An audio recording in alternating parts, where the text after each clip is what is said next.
അയ്യോ അയ്യോ, നിന്റെ മൂക്കിടിച്ച് ഞാൻ ചമ്മന്തിയാക്കും. നിന്നെ ഞാൻ കാണിച്ചു തരാടാ. നിന്റെ ഒരു പല്ല് ഞാൻ ഇടിച്ചു തോന്നും. ഇന്ന് നിന്നെ പറ്റി ഞാൻ ടീച്ചറോട് പറഞ്ഞു കൊടുക്കും. എന്നെ അടിയടിച്ചേ. നീയും മോശമൊന്നും അല്ല. നീയല്ലേ തുടങ്ങിയത്. നീ ചോദിച്ചു വാങ്ങിയതല്ലേ.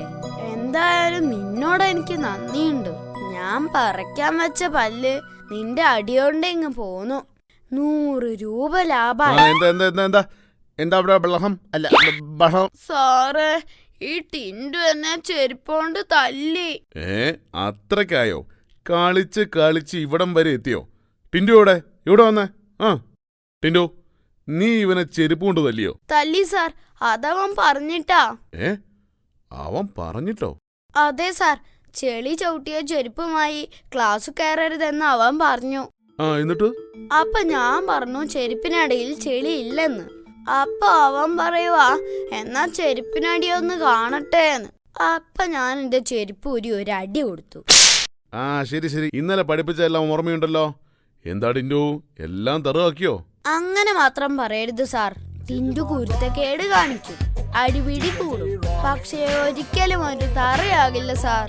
അതല്ലടാ, ഇന്നലെ ക്ലാസ്സിലെടുത്ത എഡീഷനും സബ്ട്രാക്ഷനും ഒക്കെ മനപ്പാടമാക്കിയോ എന്നാണ് ചോദിച്ചത്. അവരൊക്കെ ആരാ? പുതിയ അഡ്മിഷനാണോ? എന്തായാലും എനിക്കറിയില്ല.